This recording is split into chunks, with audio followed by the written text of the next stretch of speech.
और same time पे आपको लगता था कि आप बहुत जिंदा दिल आदमी हैं, बहुत खुशमिजाज हैं, आप कभी डिप्रेशन में जा नहीं सकते, राइट? तो वो जो फेज आया लाइफ का कि आप डिप्रेशन में, आप सोचते थे नहीं जाएंगे, डिप्रेशन में गए, डिप्रेशन से बाहर निकल के आए, तो जाहिर सी बात है जो विचार पहले के रहे होंगे, जो एक आइडियोलॉजी रही होगी, उसमें बहुत सारे बदलाव आए होंगे। तो वो बदलाव क्या रहे और मतलब क्यों, मतलब थॉट प्रोसेस जो आया आपका, पूरा इंसिडेंट में कुछ घटनाक्रम जानना चाहता हूँ उसके बारे में।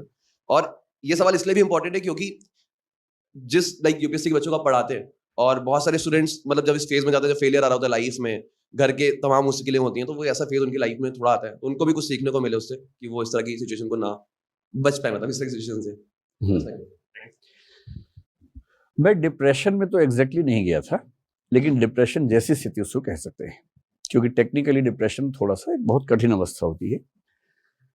मैं एंग्जाइटी से थोड़ा आगे की अवस्था में था, और प्योर डिप्रेशन शायद उसको नहीं कहना चाहिए। सिचुएशनल डिप्रेशन एक चीज होती है, कुछ कुछ वैसा मामला था। मैंने अपने बचपन से कठिन परिस्थितियां देखी हैं, और मुझे इस बात का मतलब खुशी भी है कि मैंने परिस्थितियां ऐसी देखी, क्योंकि बिना मुश्किलें झेले आप ठीक इंसान बन नहीं सकते। और अगर आपको सब कुछ ठीक ठीक मिल गया जिंदगी में, तो आप खुद ठीक नहीं बन पाएंगे, ये भी सही बात है। तो मुझे परम तत्व ने, ईश्वर ने, प्रकृति ने, जिसको आप मानते हो, उसने भरपूर ऐसी परिस्थितियां दी जिनको झेलना, जिनसे लड़ना अपने आप एक चुनौती हो सकती है। मसलन मैंने 17 साल की उम्र में नौकरी करनी शुरू कर दी थी, सेल्समैन की नौकरी की। तब बुरा लगता था, अब सोच के अच्छा लगता है।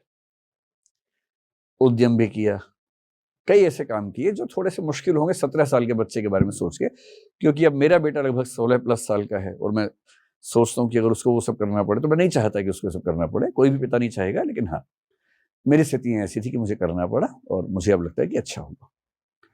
मजे की बात है कि उस दौर में मुझे डिप्रेशन कभी नहीं हुआ, शायद इसलिए कि उस उम्र में हमारे अंदर जोश बहुत ज्यादा होता है, हम बड़ी बड़ी चुनौतियों को आराम से झेल पाते हैं, तो शायद मुझे उस समय उत्साह ही रहता था, डिप्रेशन नहीं होता था।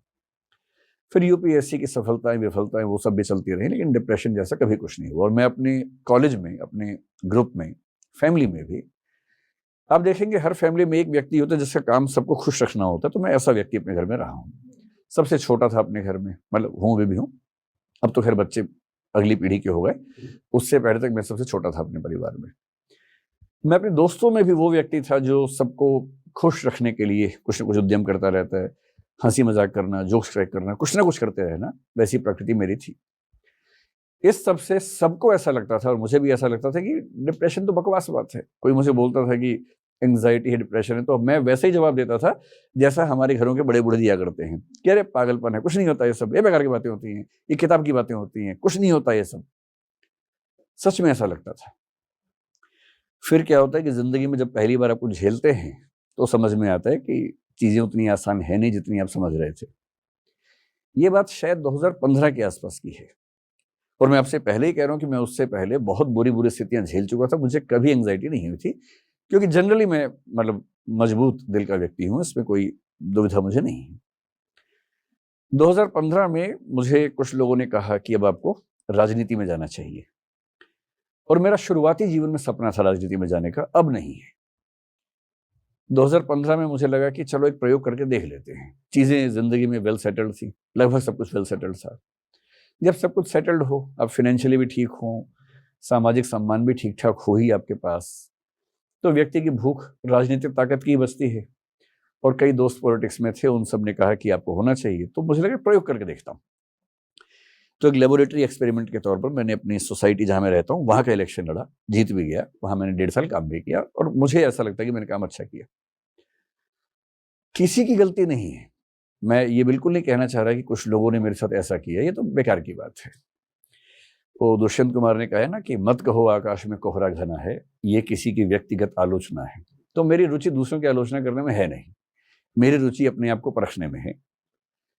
पहली बार एक नया फेज मेरी जिंदगी में आया। मैं बहुत डेमोक्रेटिक आदमी हूं, मतलब ऐसा मुझे लगता है। तो मैंने सोसाइटी में कोशिश की कि भाई जो भी डेमोक्रेटिक प्रोसेस है सारा ट्रांसपेरेंसी से होना चाहिए। व्हाट्सएप ग्रुप्स बनाए पूरी सोसाइटी के, कि जो भी डिस्कशन हो आमने सामने हो। उस पर सीधी सी बात है, आलोचनाएं भी खूब होती थी, और जो विपक्ष था बहुत मजबूती से अपनी बात रखता था। मैंने पाया कि मैं उतना मजबूत नहीं हूं जो राजनीति के इन प्रश्नों को सुलझा सके, झेल सके। इसमें किसी की गलती नहीं है, गलती सिर्फ मेरे व्यक्तित्व की थी। तो मुझे लगता है कि मैं सामाजिक जीवन की उन चुनौतियों को झेलने में उतना सक्षम उस समय नहीं था कि इस तरह की हजारों आलोचनाएं, हजारों संदेहों को, आप ठीक काम करें तब भी कोई आप पे आरोप लगा दे, सरेआम आरोप लगा दे, कुछ भी आरोप, चोरी का, डकैती का, आपने पैसा खा लिया, ऐसा आरोप बातचीत में कोई लगा दे। मैं आदी था नहीं उस चीज का, अभ्यस्त नहीं था।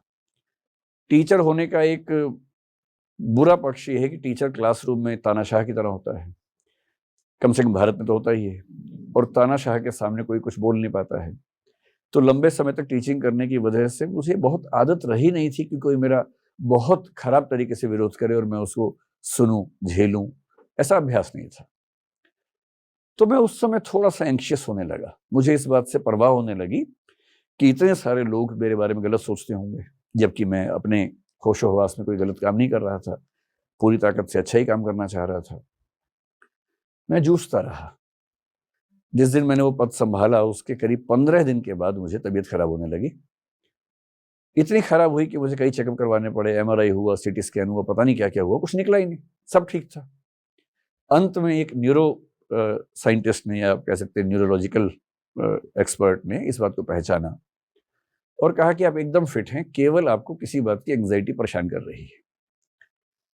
तो मैंने बताया कि हाँ, ऐसा हो सकता है। उन्होंने कहा आप 7 दिन के लिए मोबाइल फोन छोड़ दीजिए। मैंने 7 दिन के लिए फोन छोड़ा और उन 7 दिन में मुझे कोई दवाई नहीं खानी पड़ी। मुझे तो बड़ा सिंपल सा है, केवल फोन छोड़ना है, पर फोन छोड़ना आसान नहीं था। मेरा सारा काम धंधा उसी पे टिका हुआ था। तो धीरे धीरे समझ में आया कि अगर मैं इस दलदल से बाहर नहीं निकलूंगा तो मैं अपने साथ अन्याय कर बैठूंगा। डॉक्टर ने कहा कि अगर ये फेज लंबा चल गया तो आप दवाइयों के हैबिचुअल हो जाएंगे, ये ठीक नहीं है।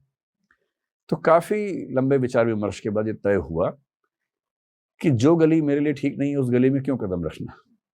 तो फिर मैंने पूरे होशो हवास में अपना इस्तीफा दिया, ये कह के कि मेरे स्वधर्म के अनुकूल नहीं है, मेरे व्यक्तित्व के अनुकूल नहीं है कि मैं ये काम करूं।